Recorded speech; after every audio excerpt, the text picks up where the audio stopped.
As you guys know, we're here to kind of talk about Korean beauty, which has become such a major industry for Korea and really blown up so much in the past 5 years. And one of the first companies to really get a handle on bringing Korean beauty from Korea to the States was Soko Glam.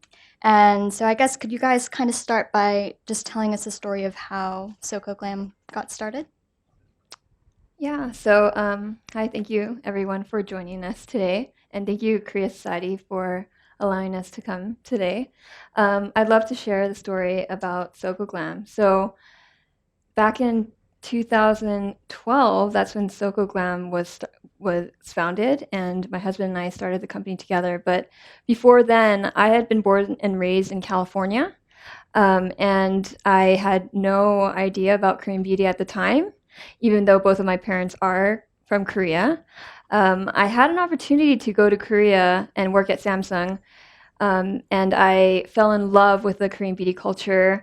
I never had an extensive skincare routine at all.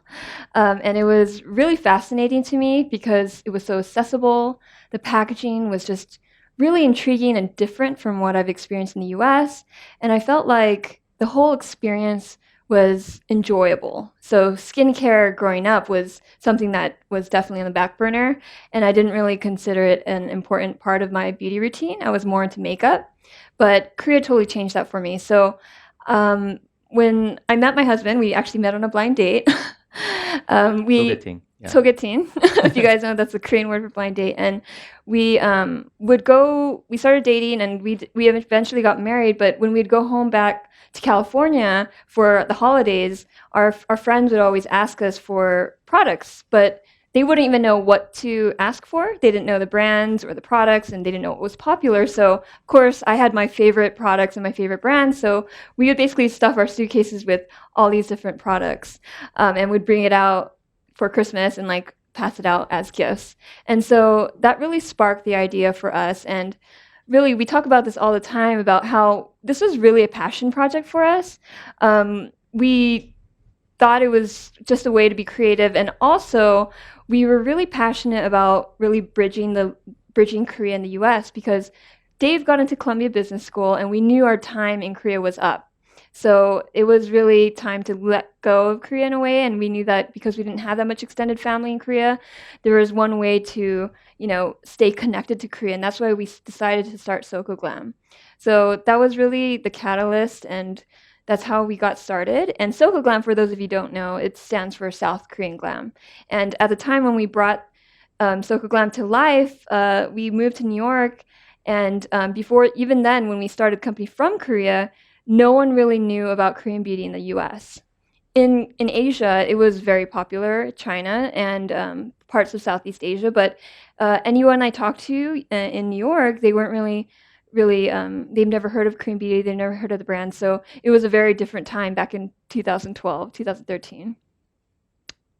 I don't know if you have anything to add. Yeah, definitely. I agree. And I think, but I also think that your timing was really good in terms of 2012. It was kind of, BB cream was kind of the first Korean beauty product to really take off here. And that was right around that time, wasn't it? Yeah, so BB cream, I think around 2008, it became popular in Korea.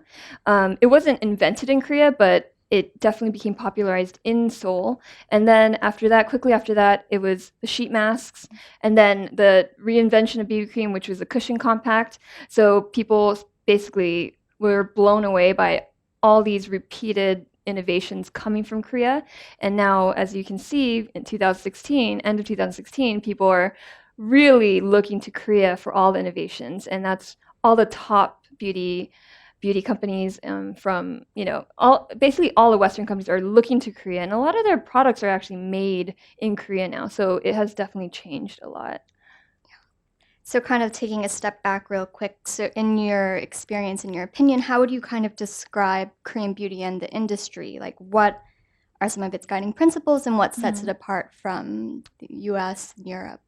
So I think one of the biggest differences is that the ingredients are very interesting and unconventional, and I think that really hooks people in. They want to know about the snail mucin, they want to know about the fermented yeast, and so all of those things are so fascinating, and they try it because it's also accessible. The price point is you're definitely, you could definitely buy a couple products from a Korean beauty brand and you won't break the bank. So everyone was willing to give it a try.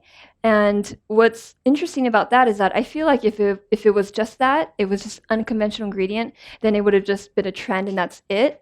But because people saw results and people believe that this was a high quality product for a very accessible price point, people were like very intrigued. They wanted to purchase again. And I think the same goes for the editors that I talked to first when I was in New York 2012, 2013.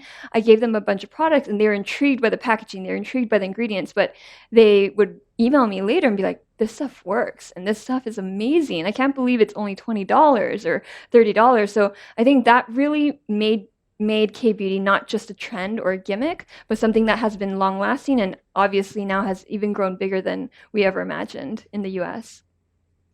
Yeah, and I Yeah. think also, would you say that with Soko Glam, it's also a little bit about kind of, you talked about the culture as well and kind of the culture of skincare in Korea and kind of bringing that to the US and to your consumers? Right. So growing up, I'm a perfect example. I grew up not thinking that skincare was something I had to think about until I was older, and it completely revolutionized the way I thought about beauty because I started to think skin first. And all of my colleagues who were at the time when I went to Samsung, I was like 22, 23, and all of them had so many different products on their vanity, and it was like at least 10 products on their vanity. And they would come to my apartment, I have like 2 things, and they'd be like, you don't have an essence? And I'm like, what's an essence?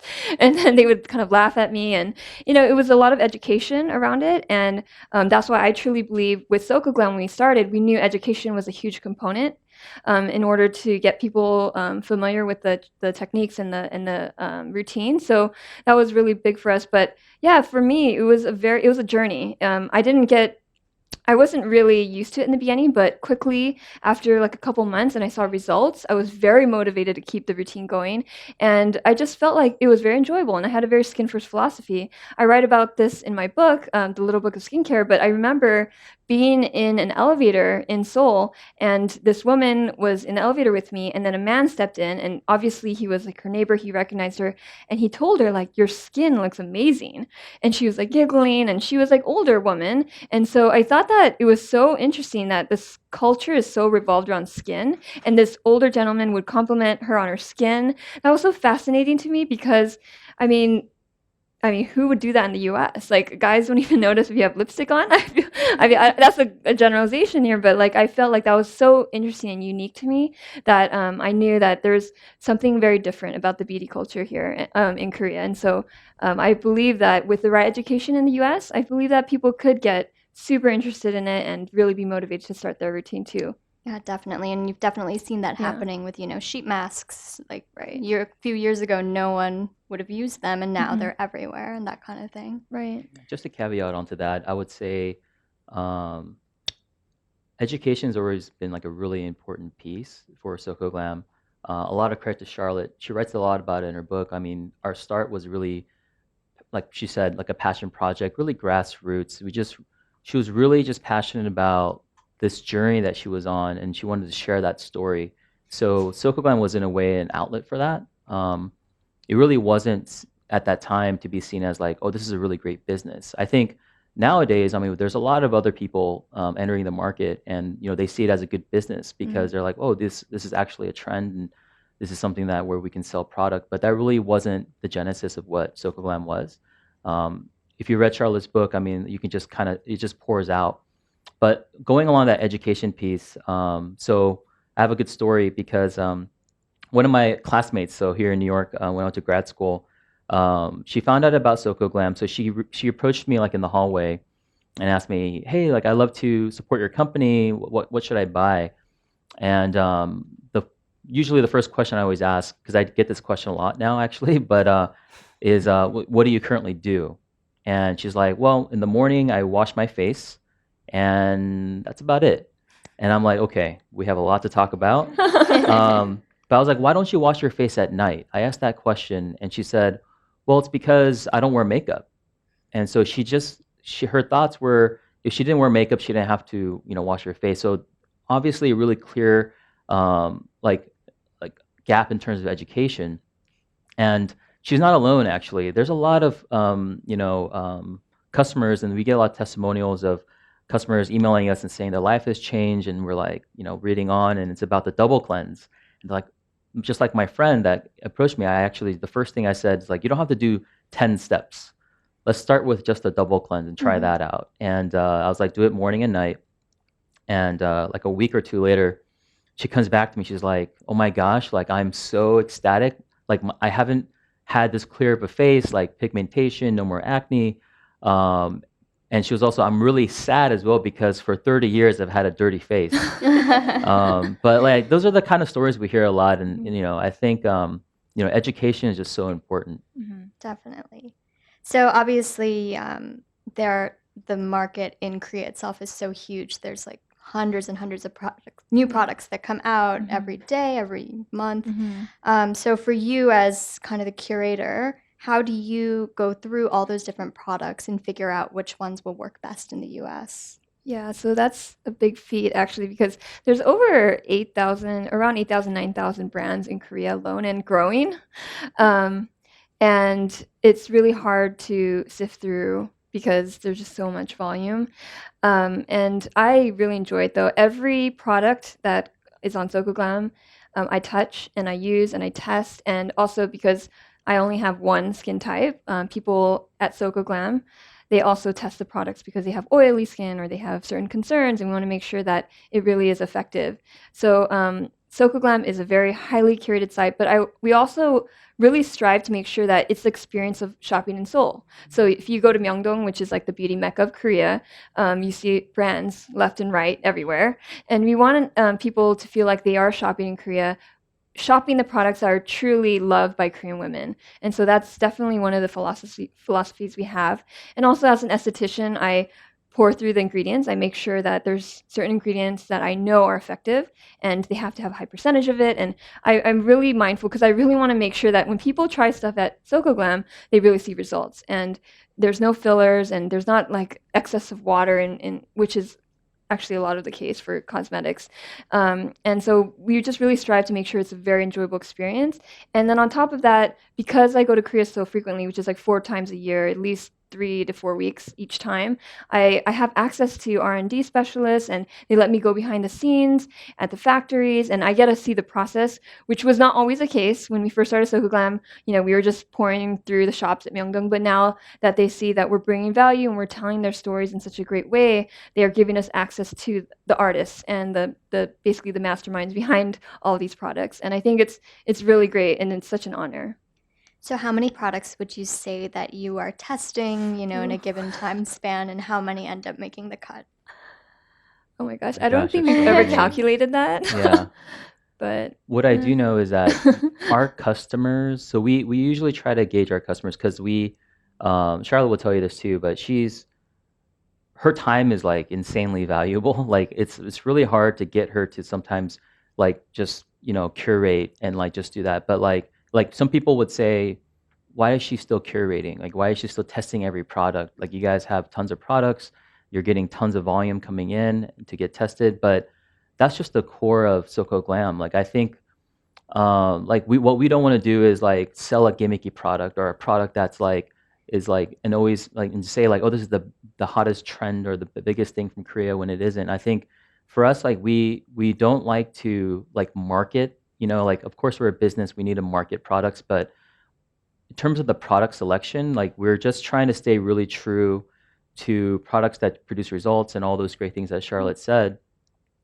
But what I'll say is like we just got back from on a trip to Korea. We went together this time, and we were invited to speak at the biggest KBD expo in the world. And one of the big takeaways that we got on this trip in particular is that there are so many products and brands coming out. I think that now that the proliferation of K-beauty has really arrived, like globally for sure, that it's just created more business opportunities on the manufacturing, on the branding end in Korea, that we're just seeing so much activity. So, I mean, curation was always something really important, but now we have to be even more focused. So I can't even give you a number. I would say it's almost like less than 1%.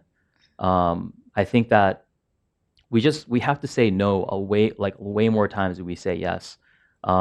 It's because we have such a high bar in terms of like, what brands we carry and then what product within the brands. Because it's about really finding product market fit. I think just because a product works well in Korea, like that doesn't necessarily mean it's going to work well in the US. And even like vice versa. For example, there's a product that Charlotte curated. It was going to be discontinued by the brand, actually. And Charlotte saw the product and she's like, this can really work in the US. So, we talked to the brand and we brought it over. It was a holy grail product in like a few months.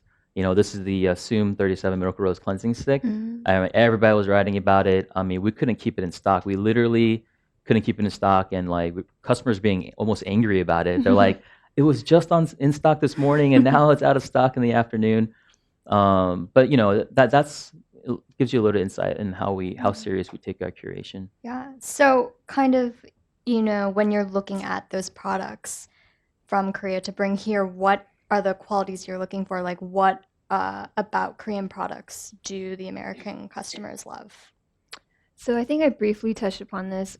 It's definitely the packaging. I think the way you apply it is very unique and different. For example, the cushion, it has a sponge that wicks just the right amount of foundation, and you pat onto your skin, and it's such a sheer layer that doesn't make you feel cakey. I think that application and that whole way of applying foundation has been revolutionized, and that is really intriguing for US customers. And it's also about the consistency and the formulation. So, for example, I feel that a lot of Korean products, the lotions, they're very lightweight. They absorb really quickly. And now I'm seeing that a lot of Western companies are offering that option now, and they're revamping their entire skincare line because they want to offer what Korea is offering, which is a very like bouncy gel that is good for all skin types, especially oily skin types. Mm-hmm. Like I think people are recognizing the fragrances, the textures, the consistency, the packaging, the innovative ingredients, the unconventional ingredients, and really the price point. So it's just exciting, and I think that they are actually open to trying these new products that they've never even heard of, which I think is pretty fascinating because I think growing up in the US, everyone grew up with Neutrogena, everyone grew up with these like brand names, and now they're opening up their mind to trying new things. And I think Soko Glam truly is a great starting point and a gateway to that world. Yeah. So you've kind of touched on some of them, but what are some of the other Korean beauty trends that you've seen really make the biggest impact on the global market? Obviously the cushion, Right. Which is now everywhere, but I are think there the any sheet masks, others? it's definitely an iconic part of Korean beauty. Sheet masks have been around in Korea for like over 15 years, and it's so interesting to see now it's more mainstream in the US. Justin Bieber and Jessica Alba, all of these celebrities are definitely making it more trendy and accessible, and I think it's great. I see a lot of every time I go to Korea, and I go so often, I always say I'm not going to find anything this time because I mean, how many times could they innovate? But every time I'm like shocked, and I just have so many products in my suitcase, and I'm bringing back. I'm like, wow. One of the coolest things I've seen recently is everyone in Korea. They're all about hydration and that hydrating mask. But there's a mask that I saw that's meant for oily skin types and people who want to detox their skin. But the sheet mask is made with a thin layer of mud. So you put it on like a regular hydrating sheet mask, but it's actually mud and it hardens. So it's so easy to apply. The other type is like the typical type is like it's in a jar and then you slather it on your face and you have like this thick paste and it hardens and you have to wash it off, but it's almost like messy. It gets really messy, but this is like a very innovative way to mask with a clay-based product. So I thought that was really cool. And I just see so many different developments happening for all the innovations that have already taken place. Mhm. Like cushions, there's not that typical regular cushion anymore. There's so many different filters now and different ways of applying cushion. So they're just so fast to market, and they're just really pouring money into R&D, which I think is great. And I think that's what's needed in Korea in order for them to stay on top. So what are some of those new upcoming trends that you see? I think I just mentioned the Those are the filters two for main the ones for you. cushion. Yeah, the real whole ingredients. I mean, I recently collaborated with a brand called Manifit. They let me basically play around with product formulation and said, like, if you could create your own sheet mask, what would it be? And I really noticed that in Korea they were putting real whole ingredients into their products. So I wanted to infuse the real whole green tea leaves into the hydrogel, which was really fun. I think people like in Korea they love natural beauty too, so they're really playing with those ingredients and really making it a whole experience. So you're like, wow, I really see the ingredients. It's not just extracts. You actually see the whole green tea leaves while you're like washing your face, and you feel different, and you really enjoy that process. Very luxurious feeling. Just to talk about the Yeah. clay mask. So I tested the clay mask. I actually like to do a lot of testing too. He actually Uh, has really good skin. I don't know if you could tell. no, He so has better yeah, skin than me. I'm like this military guy who knows way too much about cosmetics now, but um, the clay mask is great because like it's not just the application, but what like I thought this was a great innovation because the cleanup is easy. Like it hardens, but like you peel it off and it's not like you have mud all over your face. But you get all the goodness from the clay, and it's just like, I mean, there goes Korea again, making things more convenient, you know. So I think it's just like it is shocking. I think Charlotte said it best every time we go to Korea, and Charlotte goes like 4 or 5 times a year, and stays there for a while, and it's just like, how are they going? Like this time we're not going to see anything, but we just saw a lot of Oh things, and yeah. I think we also have some hidden like secret projects coming up that I think would be pretty exciting, that will showcase some of this innovation. But just get ready because Korea is always creating new and great Yeah. things. I think yuja is also like a very interesting ingredient that I've been seeing lately. Mm-hmm. So that's a citrus fruit that's only grown in Asia. Bamboo, and there's so many, like birch juice was another ingredient that really saw being highlighted in Korea. So there's everything from packaging to ingredients. There's always something new happening in Korea. Definitely. So what have been some of your proudest moments since you guys launched? So I guess I'll share one of mine, I guess. So, um, Charlotte's definitely supposed to be like she's in front of the camera and she's being interviewed. That's like definitely I don't want to be there. So this is kind of a treat for me to be up here and talk. But I'm definitely more behind the scenes. So I'll share a story about things that are more behind the scenes that most people don't hear about or see, like something that you can see on the website or something that we launched, like the Klog. But for me, I spent a lot of time thinking about the team and building out the team, and I feel like I'm interviewing somebody almost every other day. Um, but there was a moment where she might be watching right now. If this is, I think this is streaming live. But so we focus a lot on leadership here at Soko Glam, actually, and I take that from my time at West Point and serving in our military, and from day one, it's always been an important piece of Soko Glam. Actually, we're very much built on a foundation of integrity and values and things of that nature. And maybe it was unnecessary when it was just me and Charlotte in a room working out of our apartment, but it's really been like the core of our business. And so today, we're like a team of 16. We'll be a team of 20 by the end of this year. And more than just building the team being like a proud moment for me, it's really seeing the opportunities of there was this one team member. She kind of joined the company at more entry level, and then we wanted to see how she would do in a management position. And so she took on an intern, and you know, she managed that intern, and basically at the end of the summer internship, they do a final presentation, and this intern went up and gave a final presentation, but really said like my internship was awesome, like one of the best, and just had a really great time, learned a lot, and gave all the praise to her.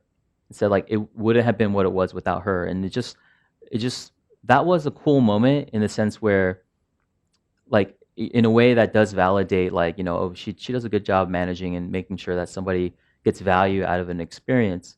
But it was like this moment that I just caught like on her face actually, that it was like I did that.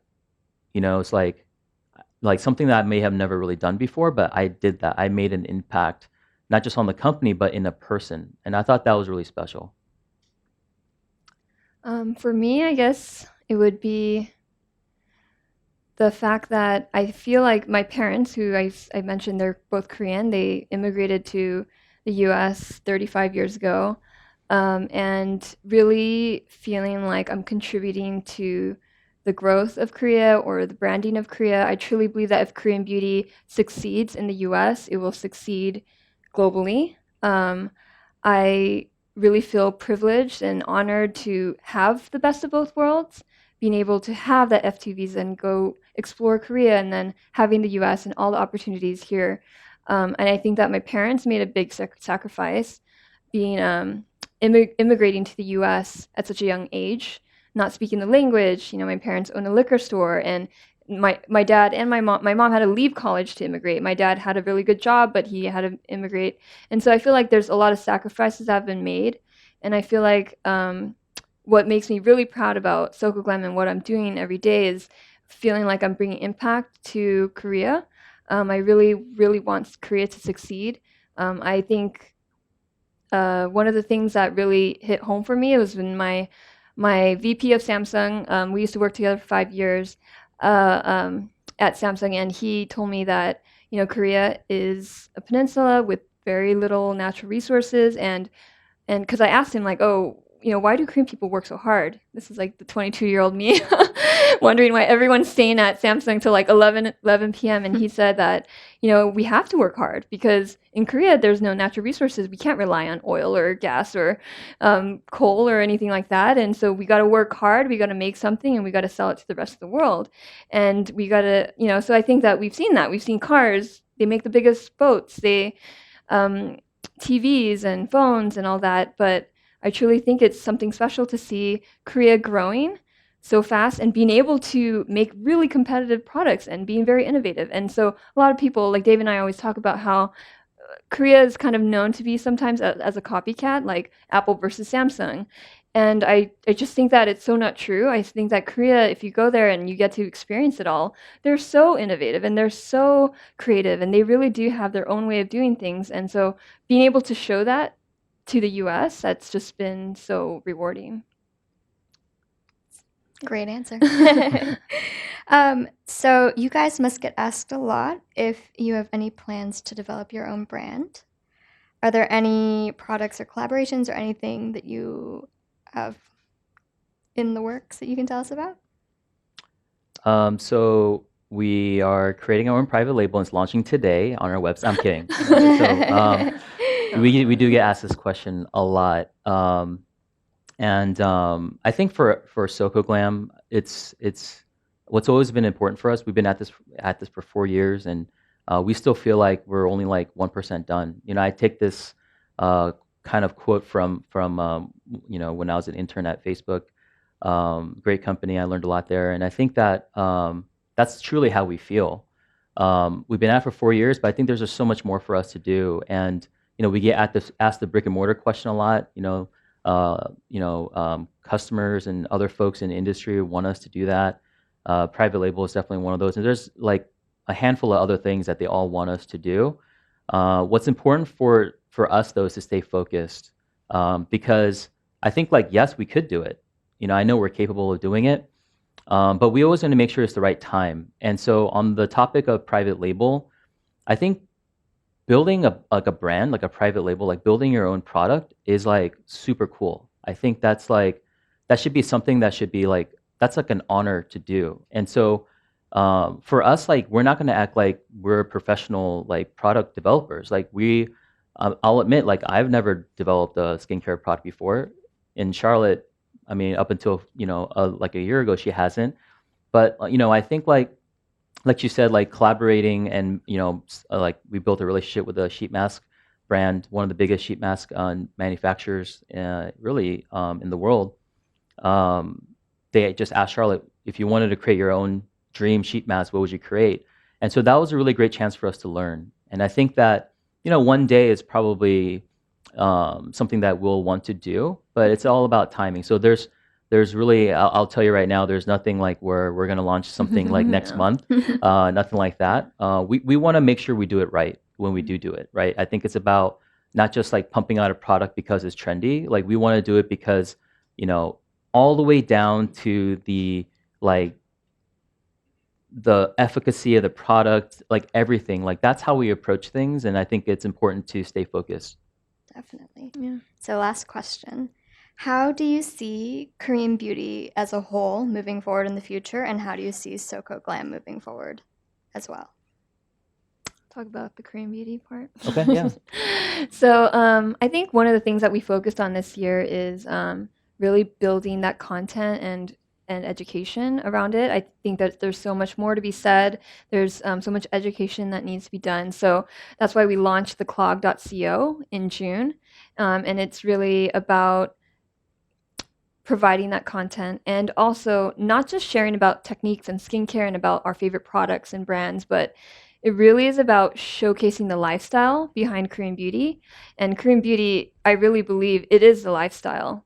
It's not about that one cleanser or that one brand, but it really is all encompassing. Like when you think of a Korean movie star or a Korean celebrity, you're just fascinated by her flawless skin and you just really want to know what she's using. And it's very aspirational. And it's not just her face, but it's her style too. Korean women are so fashionable. And I really think that we want to show that off, because growing up, I was always thinking that French women are so chic and they have the best cosmetics and it's so luxurious. And so that mindset I think is very, very important. And I'd like to share with the world what I see whenever I go to Korea. And whenever, I mean, I know you go to Korea often too, and I'm not sure if you get this feeling too, but it's so fascinating how they're so good at so many things that have to more beyond beauty. And it's really my passion to share that and continue pushing that message, because it's true. And whenever I talk to anyone, we have like conferences and we have like booths, and we have people come visit our booth, and then I ask them like, oh, how'd you get into Korean beauty? And they're like, the Korean dramas, or my favorite K-pop star, or so. And it really does begin there, and that's very aspirational. It's very like there's celebrity to it. So it would be great to just cultivate that and share that with the world. And so I think for Korean beauty to succeed, it really has to be about the lifestyle and the mindset.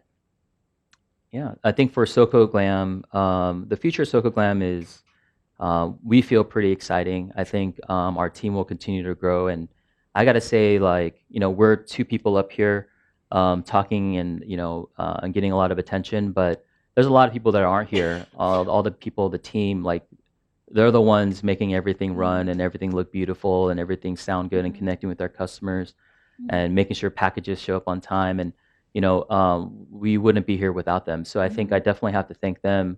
The future is going to be more of them. But to answer your question more, I guess specifically, what we're going to be focusing on is, for the future of Soko Glam, is how do we actually create a better customer experience? That's really like our focus.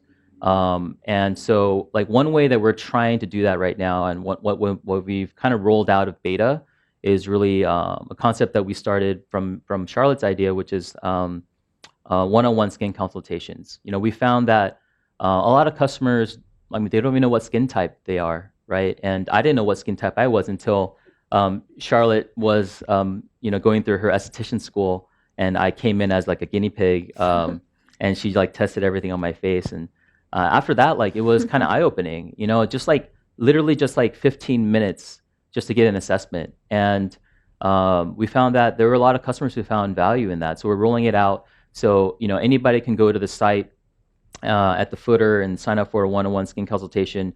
You'll actually talk on the phone with a real human being that has been trained by Charlotte and is a beauty expert that's internal to our team, so it's not outsourced. And you're going to get real skincare advice, a real assessment on your skin as best we can without meeting face-to-face, obviously. But, I think like just getting people started on the right direction is so important, because skincare is very personal. I think like a lot of times it's trial and error, and so if we can just start somebody out on the right, often on the right step, then that's a win for us. So that's where we're going to be focusing our time. Obviously, every year we usually launch something pretty exciting, like two or three things, and we'll definitely see more of the same, in 2017. Great. Yep. Thank you. Thank you. Thank you, Monica.